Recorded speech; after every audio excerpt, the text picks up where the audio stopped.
परमेश्वर का एक सच्चा नबी परमेश्वर की उपस्थिति को उतारता है। अगर आप नबी के अभिषेक में बढ़ रहे हो और उस वचन को सीख रहे हो, याद रखो एक सच्चा नबी परमेश्वर की उपस्थिति को उतारता है। बाइबल में कि जब नबियों का दल आराधना कर रहा था, एक जुक्ति बनाकर परमेश्वर को प्रसन्न करने वाली ग्रहण योग्य आराधना, तो परमेश्वर का आत्मा नबियों के दलों में उतर आता था। और प्रभु ने कहा, मूसा तुझ में से मैं आत्मा निकालकर इनमें उंडेलता हूं। 70 नबियों पर आत्मा, 70 लोगों पर परमेश्वर का आत्मा उतरा। किससे? एक नबी के बीच में से होकर। हालेलुया। आपको ये चीज समझनी है। कई लोग केवल वचन ही सुनते हैं, वो केवल वचन का समय निकालेंगे और वचन सुनेंगे, और हजारों प्रचारकों को सुनने के बाद, वचन के टॉपिकों को सुनने के बाद फिर भी वो वचन पर चल नहीं पाते। पता क्यों? आज पवित्र आत्मा मुझसे बात कर रहा है, क्योंकि उसने कहा मैंने अपने वचन तेरे मुंह में डाल दिए, बात कर इनसे। पता क्यों लोग वचन सुनने के बाद भी उस पर चल नहीं पाते? क्योंकि वे उसकी उपस्थिति को प्रैक्टिस नहीं करते, उसकी उपस्थिति को उतारना उन्हें नहीं आता। और जब उनको आराधना करनी नहीं आती और भूख दिखानी, प्यास दिखानी, परमेश्वर की आत्मा को उतारना, परमेश्वर की उपस्थिति को अपने जीवन में प्राप्त करना, जब वो नहीं उन्हें आता, जब उनकी लाइफ में उपस्थिति नहीं होती है, तो जब वो वचनों को पढ़ते हैं बाइबल में, जब सुनते हैं प्रचारकों के द्वारा, तो उन वचनों पर वो चल नहीं पाते। क्यों? क्योंकि सुनने वाले कान होते हैं और वचने पर चलाता है पवित्र आत्मा। हालेलुया। वचन पर चलने की शक्ति कौन देता है? पवित्र आत्मा, जो परमेश्वर का आत्मा है, जो सत्य का आत्मा है, जो तुम्हें स्वतंत्र करेगा। बाइबल में लिखा है तुम सत्य को जानोगे, सत्य तुम्हें स्वतंत्र करेगा, आजाद करेगा। हालेलुया।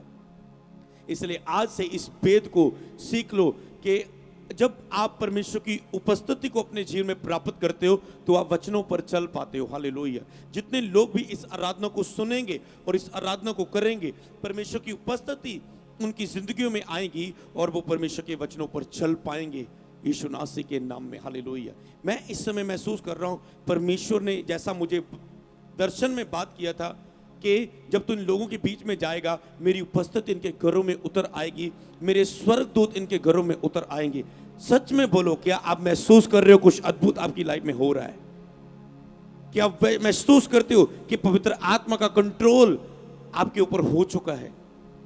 तो इसी कंट्रोल में अगर आप बने रहें, अगर पवित्र आत्मा को आप शोकित नहीं करेंगे, नाराज नहीं करेंगे और इस वचन के समय में बने रहेंगे, तो ये उपस्थिति कभी भी आपके जीवन में चमत्कार को पैदा कर देगी। एंजल्स, मैं फिर से कहता हूं, आपके पास है चमत्कार करने के लिए। जब वचन बोला जाएगा, घोषणाएं की जाएंगी, वो एंजल्स आपकी लाइफ में अद्भुत कार्य करेंगे। हालेलुया। कितने लोग विश्वास करते हैं आज प्रभु यहां पर मौजूद है? हालेलुया। बाइबल में लिखा है तू पवित्र पवित्र पवित्र है। हालेलुया।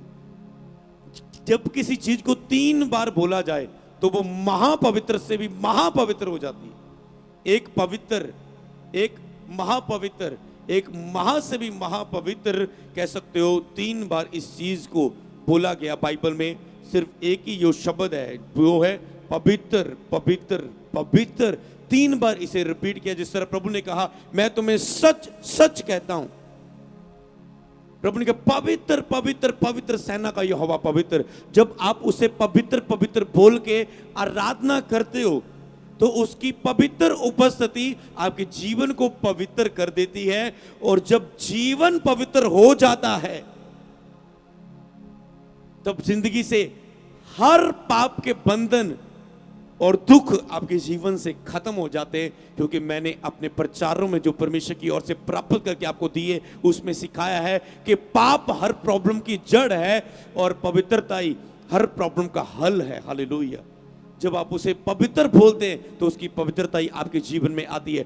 जब आप उसे बोलते तू चंगा करने वाला है, तो उसकी चंगाई आपके जीवन में उतरती है। जब आप बोलते तू यहाँ पर मौजूद है, तो वो अपनी मौजूदगी आपके ऊपर प्रकट करता है। ये भेद है, परमेश्वर को आप जैसा मानते हो, जैसा बोलते हो, वो वैसा आपके साथ होता है। कई लोग मानते हैं हाँ परमेश्वर ऐसा है, परमेश्वर ऐसा है, ये वचन लिखे उसके लिए, पर उसे मुंह से अंगीकार नहीं करते। कहता है तू मुझे ऐसा बोलेगा, अपने मुंह से अंगीकार करेगा, मैं वैसा तेरे साथ कर दूंगा। हालेलुया। ये वेद आपको ब्लेस करे आज के दिन, प्रभु यीशु नासरी के नाम में बोले आमीन, आमीन, आमीन, आमीन।